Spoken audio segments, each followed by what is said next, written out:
Welcome to another video. In this video we're going to talk about Dracaena Trifasciata.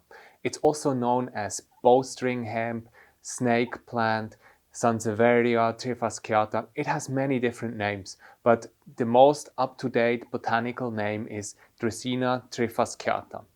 It's a great plant because you can almost not kill it. I think the only way you can kill this plant is by overwatering it. It's so low maintenance, easy care, you almost have to do nothing. Let me just share an interesting fact before we get started. Alright, so this is Dracaena Trifasciata, but actually it's a variegated form of this plant. And it's one of the few cases where the variegated form of a plant is much more common than the non-variegated plant. You don't see a non-variegated Dracaena Trifasciata so much. The difference here is that the variegated form has these yellow edges around the leaves and the non-variegated form is just a solid green. No, it's not a solid green, but it's just pure green on the leaves.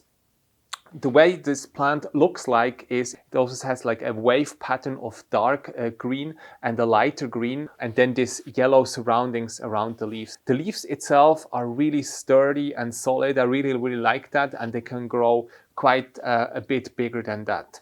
Anyways, we're going to talk about Dracaena Trifasciata care, and I will touch on all the subjects. So let's talk about soil. A cactus mix is perfect for this plant. You can also create your own soil mix. I would recommend you take some sand, like horticultural sand, a few pebbles, and you create your own substrate. Probably also a peat moss mix might work great. What you're looking for is a really well draining soil that doesn't stay humid, that is draining water out really quickly, because these plants mostly like to stay in dry soil. Yeah, that's about soil. There's not much more to tell. Just don't use your regular houseplant potting mix, because it's going to stay way too humid for Dracaena Trifasciata. Let's move on to light. These are highlight plants. They like bright indirect light. This might be a little bit confusing because Dracaena Trifasciata can also take lower light conditions, and probably it's just because it takes a long time to die. I would recommend bright indirect light for Dracaena Trifasciata, but you can also keep it in lower light settings. It might just not be that happy, but you often see these in offices and shopping malls, and they're very sturdy and hardy and will also at least tolerate lower light conditions. Let's talk about watering. So you hardly ever have to water this plant. It's in a category with the CC plant and many other plants that you hardly ever have to water. I water my Dracaena Trifasciata about once a month, so every 4 weeks. That's totally sufficient. Some people say water it every 2 or 3 weeks. That's also fine. Just make sure that the soil dries out quickly and that you are not overwatering Dracaena Trifasciata. This plant will not tolerate if you even overwater it just once, because leaves are quickly going to brown and they will wilt and fall off if you provide too much watering. You need to know when you watered it the last time. Always do the finger test where you stick your index finger into the soil. Once 2 or 3 inches of the soil, of the topsoil, are dry, you can water again. It's better to underwater Dracaena Trifasciata than overwatering it, because it will not take it well. Believe me, I've been there, I've done that. Temperature. In terms of temperature, Dracaena Trifasciata prefers between 70 to 90 degrees Fahrenheit. That's about 21 to 32 degrees Celsius. So they like it rather warm. It also can get hot once in a while. It shouldn't get much hotter than 90 degrees because they don't really enjoy it, and below 50 degrees usually is the level where plants are going to take damage. Yeah, so rather keep them warm. Let's move on to humidity.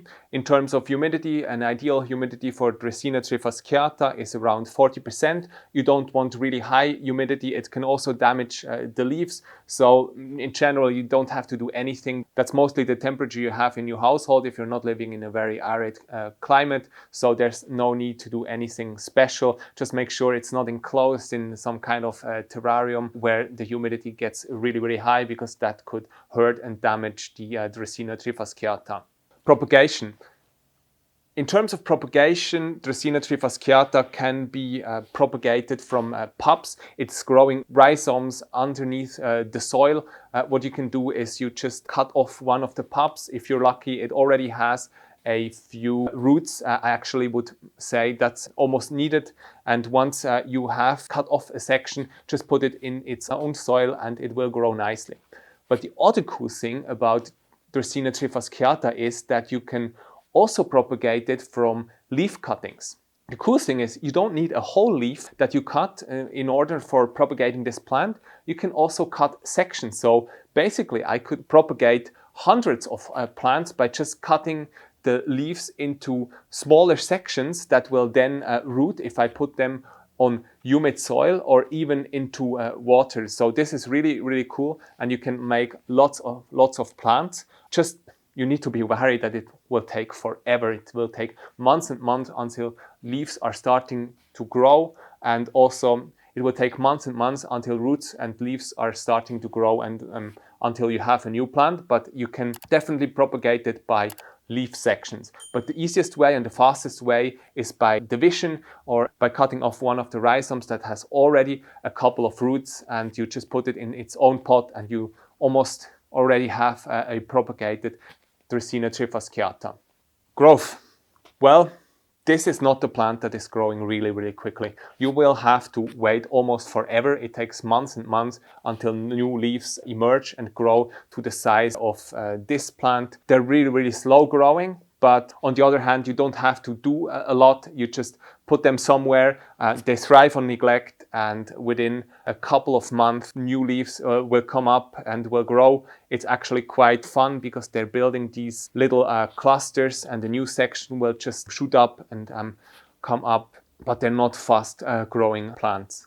Potting, yeah, since they're not fast growing plants, you don't need to repot really often.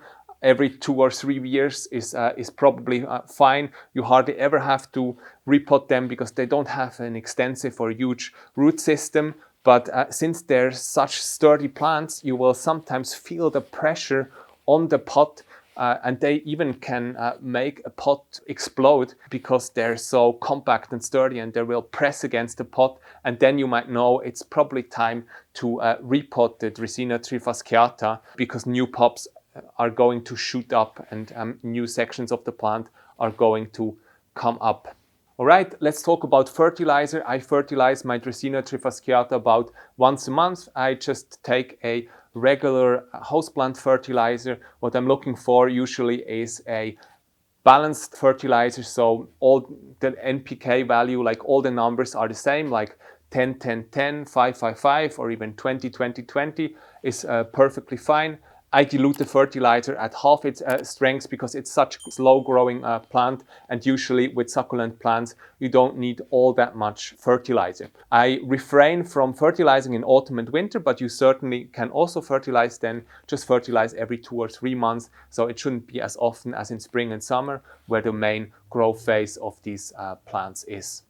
Pests, I've never seen any houseplant pests. I've never seen any pests in general on Dracaena Trifasciata. I think this almost is a non-issue. If you ever had any problems, please tell me in the comments, and let's discuss what you're doing about it and what kind of pests you had on Dracaena Trifasciata. But this is not a big issue. They are so low maintenance, you hardly have to do anything. I also think personally they grow better if you just neglect them completely. Yes, this was it. This was another video.